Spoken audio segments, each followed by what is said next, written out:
Hello everyone, welcome to the first session in our new Integrity podcast series, Understanding Integrity. This is a 4-part series and it's brought to you via a partnership between the Institute of Public Administration Australia and the Australian Public Service Commission. My name is Rina Bruinsma, I'm the First Assistant Commissioner at the APSC, and thank you for joining me.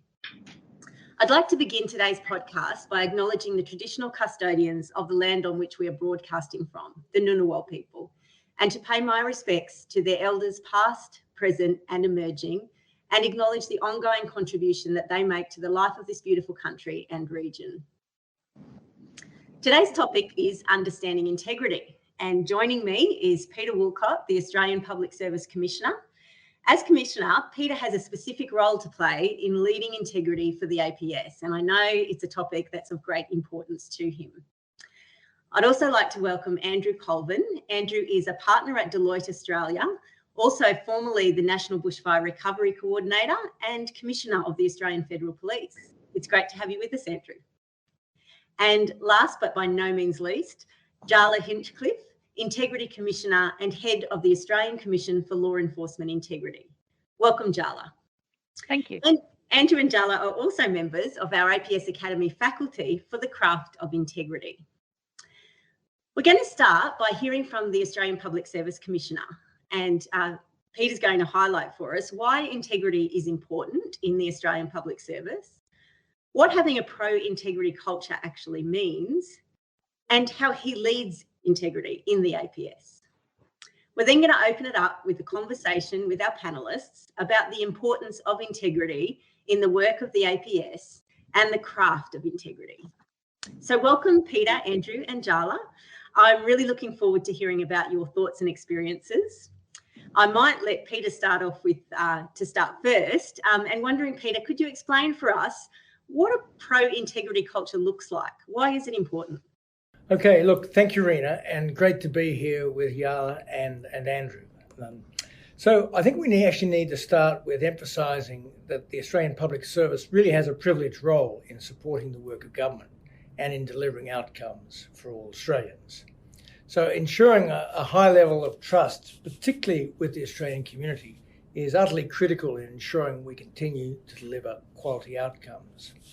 And the integrity of APS employees and agencies and their capacity to deliver, I think, is central to building a high-performing and trusted public service.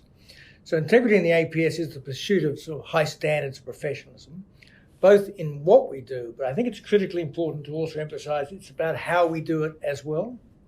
And a starting point for pro-integrity is through understanding what our integrity obligations are, but that is only the starting point.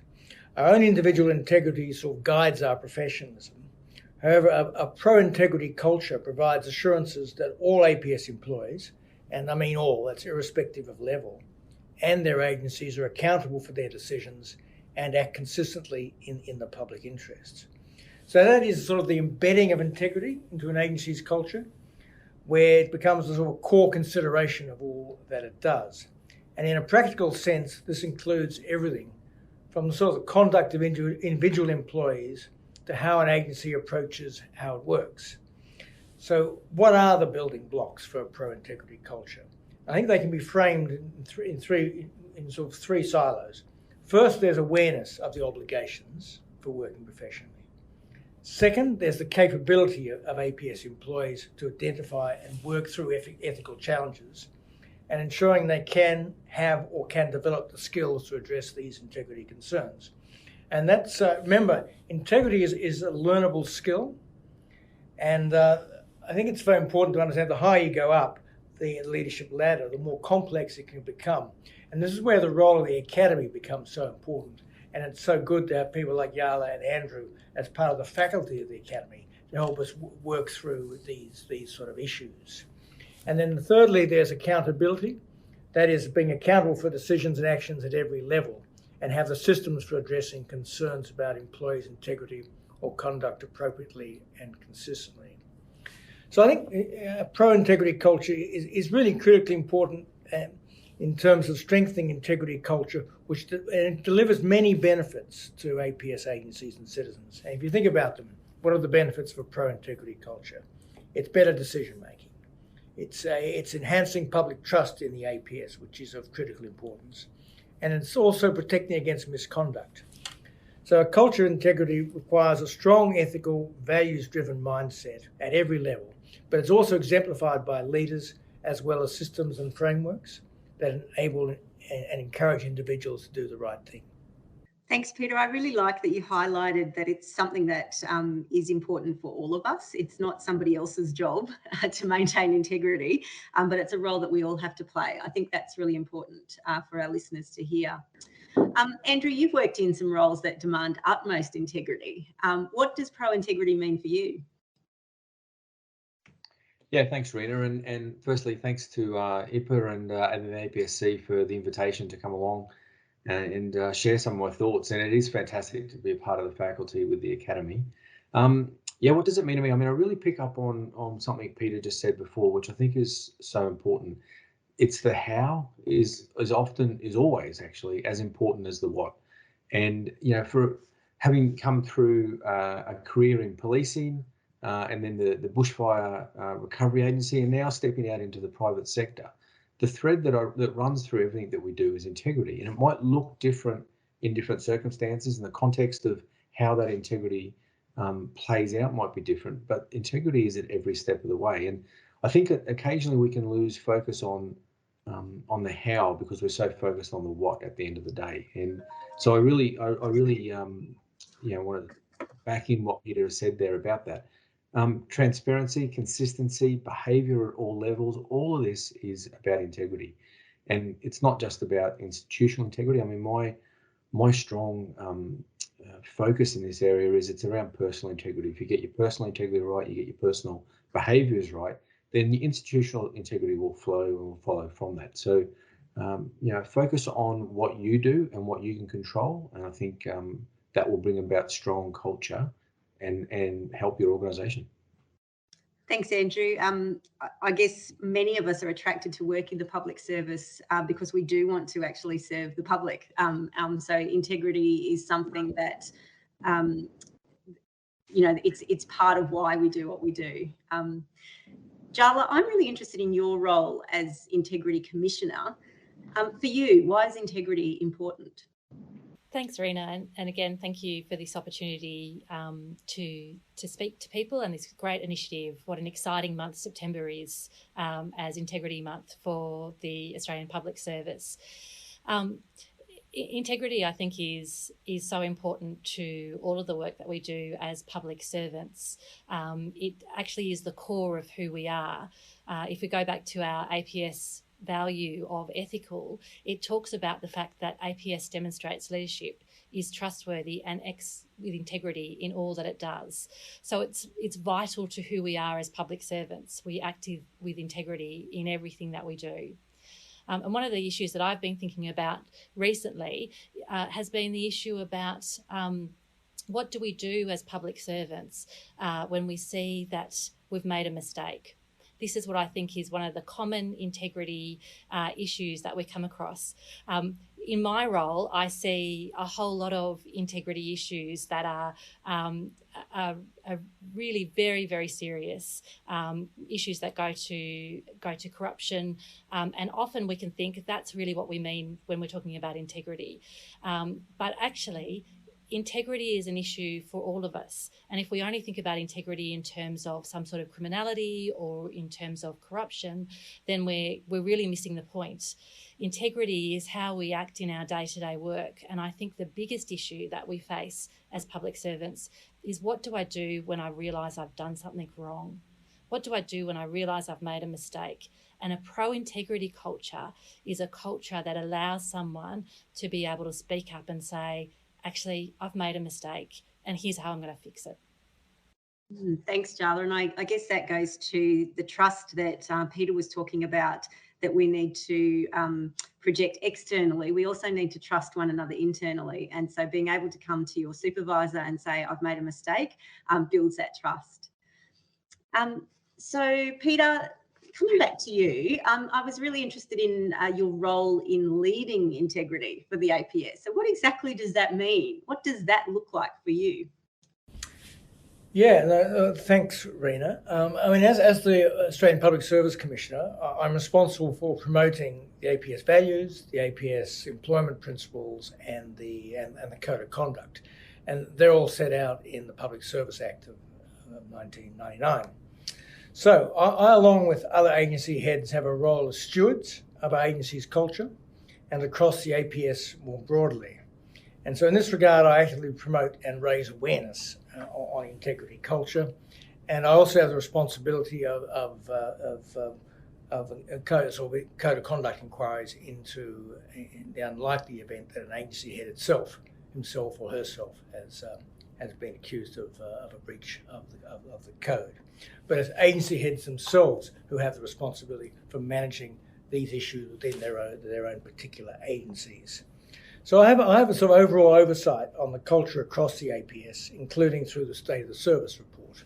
And in that regard, for example, when David Thodey in the Thodey review of the Australian Public Service talks about the need to keep working on institutional integrity, on the importance of managing integrity in the wider public service, a lot of those aspects will come to me to think through in terms of how do we do that and what is the best way of doing that. So I'm also responsible for ensuring the standards and guidance material, making sure they're accessible for all APS employees and agency heads, and of course enable the practical application of the values and employment principles and code of conduct. And as I mentioned earlier, it's a learnable skill, integrity. And so in setting up the Australian Public Service Academy, which we've done, it's all about building capacity. And we introduced mandatory training at the foundational level, and we're working with that at the moment. And so the thing that Jaala and Andrew are going to work with the APSC and the Academy is about how do we teach the more difficult elements, the more challenging elements of integrity in terms of practitioners and experts in this area. So that's more complex and more nuanced. And I'm also very mindful of what I call institutional integrity, which is the integrity of the whole system. It's about our capacity to deliver, because most Australians actually judge and trust the public service through their interaction with the public service. The fact that we say what we and deliver what we say we're going to do. And I think that is critical. And so in a way, I see there are three levels of integrity. There's compliance. There's knowing what the wrong thing is to do. There's values, understanding what is the right thing to do. And then there's institutional integrity, which is about that managing the stewardship of the whole system. And this will look different at different stages of a public servant's career. And as people progress through the ranks, they'll have greater personal responsibility for driving integrity culture at an institutional level. And so, as I say, everyone has a role, but that role becomes more challenging as you rise up the system. Thanks. Andrew and Jaala, any thoughts that you'd like to add to Peter's observations about his particular role? I just add one thing to that, which is that in the APS we are, I think, in such a incredibly important position, but also a very lucky position, because we are a service that is based on values, and the APS values provide us with a really useful tool to understand the work that we do. And Peter is working as the steward of a lot of that in his role as commissioner, and that's something that we should, as public servants, take hold of and be excited about and be enthused about the fact that that we are part of a service that is a values-based service, and part of our value is that we have integrity. What a privilege to work in a service like that. Well said, Jaala. What a privilege it is. And I think in the question of that, how important is leadership? There is nothing that is more important than leadership in terms of setting the behaviours, setting the standards, not just talking about integrity and the importance of it, but actually demonstrating in your acts, your words, your deeds, your behaviours, the importance of integrity.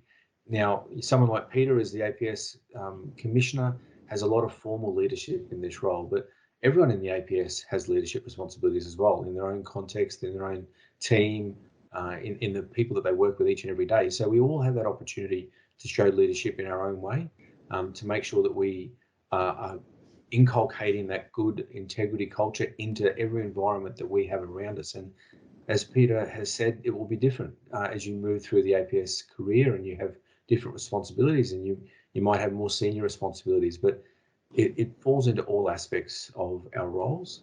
Leadership is so important. If you look around you and you see people acting in a way that's contrary to your values or your ethics, then you start to question how important is integrity in this organisation, how important are values in the organisation or the team that I'm working in. So leadership is the number one thing that I think creates an integrity culture, a positive integrity culture.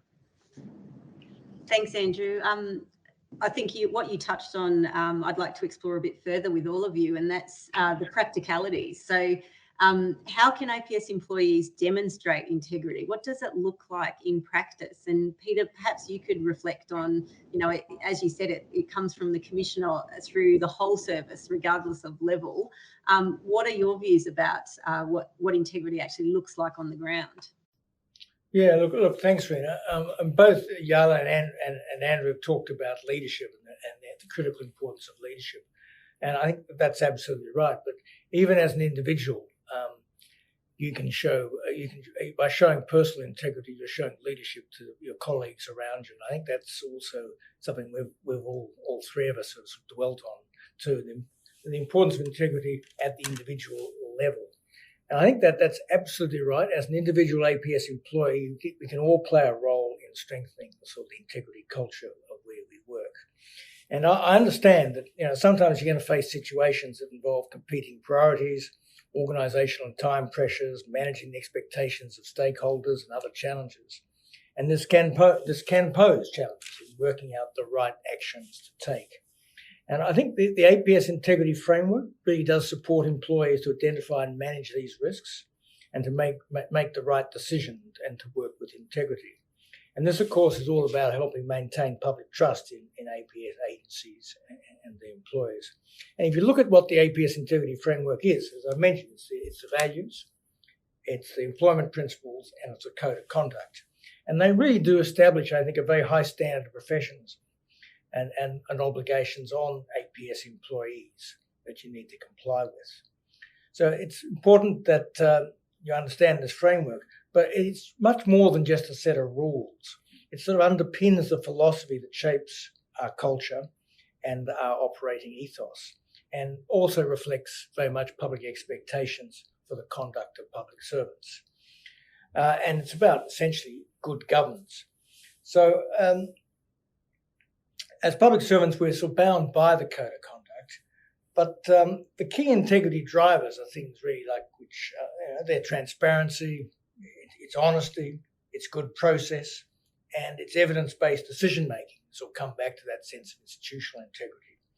And that is all tied up with leadership at the senior level, but also at the personal level, and as part of your agency. So just to sort of tie all that up again, let me come back to sort of what I call the sort of the bedrocks of all this, which is building an awareness across all levels of integrity culture.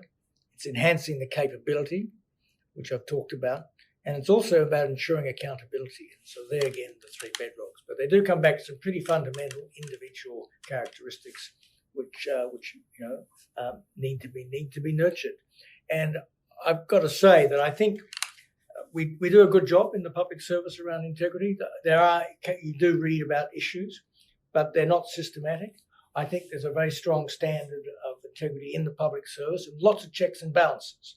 And obviously, Andrew was very much part of that checks and balance, and Jaala is very much part of that checks and balance. And I'm involved in an organised little group called the Integrity Agency's Head, which brings together a whole range of agency heads who are deeply enmeshed in the integrity issues. And we toss a lot of ideas and thoughts around in that about how to keep vigilant. It's as I say, it's a process where you just need to keep massaging, keep moving, keep developing people in terms of how we handle integrity. And I've got to say I'm very proud of the way the APS actually manages these issues at the moment, but there's constant work. Thanks, Peter. Looking at the time, we're coming to the time to wrap the conversation up, but I just thought I would hand back to Jaala and Andrew for some final thoughts and comments. So, Jaala, would you like to go first and just, I guess, continuing that theme about, what practically does integrity look like, and what you'd like to leave with listeners today? So I like to go back to what the definition of integrity is. The Macquarie Dictionary talks about integrity as being honesty. So if we think about it in that way, then really integrity is about doing the right thing. And how we can demonstrate integrity in our jobs every day is to do the right thing. And that can be really straightforward and simple, particularly at lower levels in the APS, where it's about applying rules and understanding how they work. And that can become grayer as we move through our career and we have to make some really difficult decisions. And one of the things that Andrew and I have been talking about in terms of the APS Academy is about the APS Academy being a space for people not only to learn the rules, but also to have a space to be able to work through, a safe space to talk about how you make those decisions, those really hard decisions in the grey areas, and how you show your integrity in those decision-making processes. Thanks. And over to you, Andrew. Yeah, thanks, Rina. I guess when I reflect on integrity and I think about when I've seen mistakes made or problems developed, I always bring it back to small moments matter, small things matter. And most big integrity breaches can be traced back to small integrity breaches or small moments where complacency set in. And complacency is probably one of the biggest enemies of integrity. We just get comfortable. We settle for the status quo. It's always been done that way, so I'll just do that as well. It's simpler for me just to do it that way. And that's understandable in time-pressured environments, and the APS works in a time-pressured environment where we have to deliver, but delivery doesn't come and shouldn't come at the cost of integrity. So I encourage people just to think about those small moments, the small things that you see that you wonder whether that conflicts with your own values set, whether you think it fits with the values of the organisation you're a part of or the broader Public Service Commission. But not everything has to be a combative approach. There's plenty of people out there within the APS that you can talk to. There's official organisations, there'll be people within your own department or your own agency that you can talk to, or along the way through your APS career, you will collect people that you trust. They may not be in your team or in your agency. They'll be people that you've come across in your professional life. And these are the people to go and talk to go and test your thinking of what happened, to challenge the system, to ask questions, to be curious. It requires you to be courageous at times, but again, you don't get a second chance to preserve your integrity. So it's important to get it right. I think the Integrity Month for APS is a wonderful thing. I'm excited to be a part of it with the APSC and with Jaala and the team, and the opportunity we have now to help lift the tradecraft of the APS across a whole range of capabilities, but with integrity as a core of that, and seeing integrity as not a thing that you have to do or that you might do at the end, or I've got to tick those boxes, but see it as a core capability. And I think you're going to deal with most of the problems that will come along in any professional career in the right way.